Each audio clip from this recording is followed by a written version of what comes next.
a preacher was becoming terribly distracted by a man who came to church every Sunday and slept through the entire sermon. One Sunday, the preacher decided to do something about it. As he began to preach, the man, true to form, fell fast asleep. Whereupon the preacher said quietly, "Everyone who wants to go to heaven, stand up."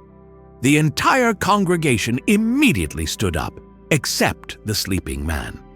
When they sat down, the preacher shouted at the top of his voice, "Everyone who wants to go to hell, stand up!"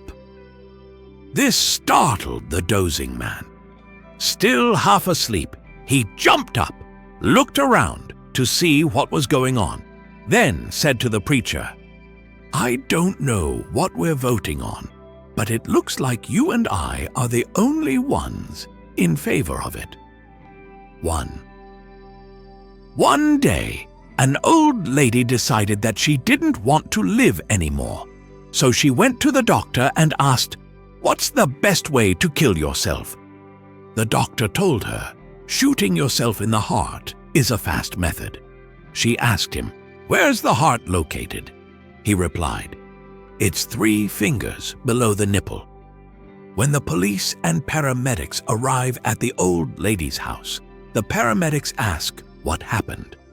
A police officer replies, "We found her on the floor with a gunshot wound to the knee." 2. Once a group of 500 people was attending a seminar. Suddenly, the speaker stopped and decided to do a group activity. He started giving each person a balloon. Each person was then asked to write their name on it using a marker pen. Then all the balloons were collected and put in another room.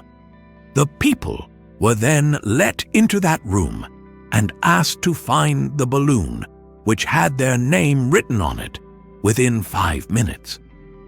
Everyone was frantically searching for their name, colliding with each other, pushing around others, and there was utter chaos. At the end of 5 minutes, no one could find their own balloon. Then, the speaker asked each person to randomly collect a balloon and give it to the person whose name was written on it. Within minutes, everyone had their own balloon. The speaker then began, "This is happening in our lives. Everyone is frantically looking for happiness all around, not knowing where it is. Our happiness lies in the happiness of other people. Give them their happiness. You will get your own happiness. And this is the purpose of human life. The pursuit of happiness." Closing thoughts. The story above is a great way to teach us all to share, and that there is nothing wrong with relying on others from time to time. If people could all stop and think about how they can help each other out from time to time, the world would be a much happier place. 3. A guy was playing golf one day and he got lost. He saw a lady up ahead of him and went to her and said, "Can you please help me? I don't know what hole I'm on." She told him, "You are 1 hole behind me. I'm on 7. You're on 6. He thanked her and continued playing golf. Later, he got lost again. He saw the same lady and went to her again, kind of embarrassed. "I'm sorry to bother you again, but I'm lost. Can you please tell me what hole I'm on?" She told him, "You are 1 hole behind me. I'm on 14. You are on 13. Again, he thanked her and continued playing golf. When he finished, he saw her in the clubhouse. He went up to her and asked if he could buy her a drink for helping him out. She accepted. As they were drinking and talking, he asked her what she did for a living. "I'm in sales," she said. He replied, "No kidding, so am I." "What do you sell?" She responded that it was too embarrassing to tell. But after he kept pleading to know what she sold, she finally said that she would tell him if he promised not to laugh. He promised. She said, "I sell sanitary napkins." He immediately fell to the floor, laughing hysterically. She said, "You promised you wouldn't laugh." He replied, still with tears in his eyes, "I'm sorry, but I couldn't help it. I sell toilet paper. I'm still one hole behind you." 5. The day after his wife vanished in a kayaking accident, a man from Newfoundland, Canada, opened his door to find two serious-looking Royal Canadian Mounted Police officers standing before him. One officer began, "Mr. Wilkins, we regret to inform you that we have news regarding your wife." Wilkins blurted out anxiously, "Tell me, did you find her?" The officers exchanged glances. An officer spoke, "We have some bad news, some good news, and some fantastic news. Which would you like to hear first?" A pale Mr. Wilkins, bracing himself, responded, "Give me the bad news." The officer said, "I'm sorry, sir, but we recovered your wife's body in the bay this morning." Wilkins gasped, "Oh no!"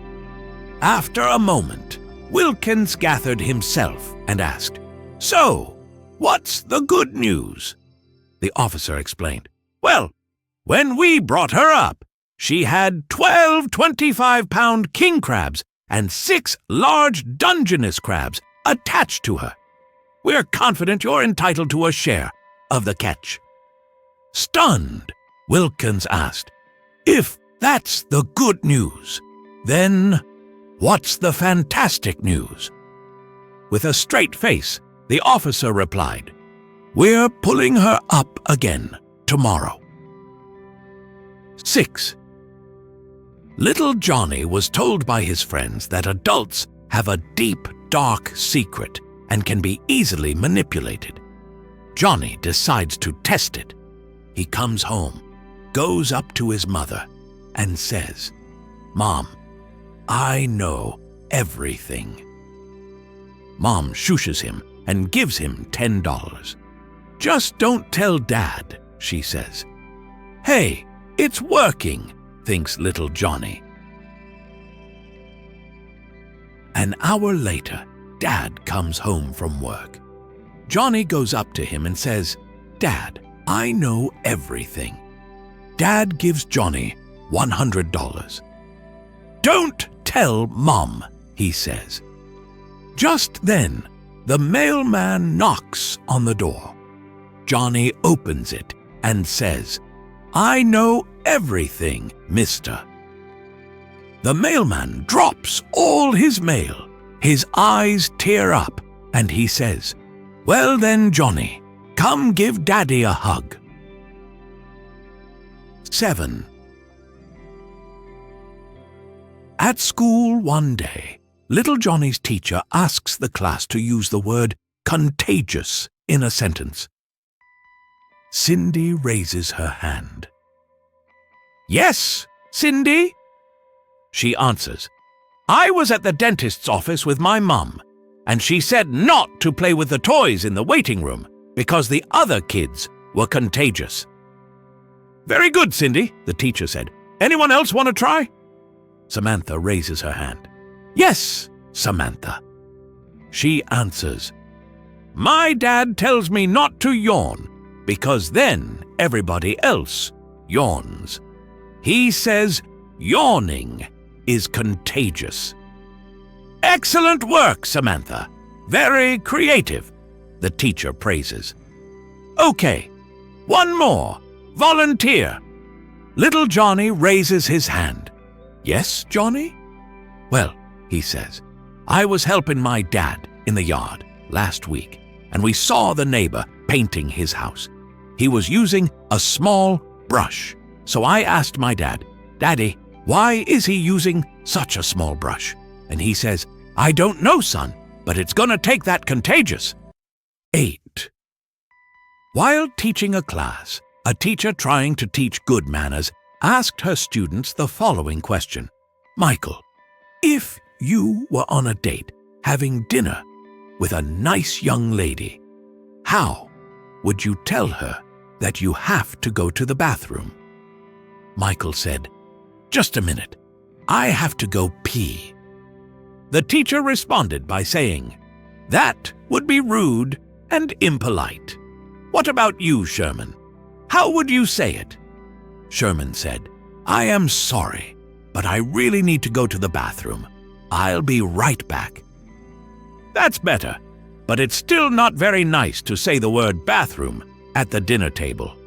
And you, little Johnny, can you use your brain for once and show us your good manners?" Johnny said, "I would say, 'Darling, may I please be excused for a moment? I have to shake hands with a very dear friend of mine, who I hope to introduce you to after dinner.'"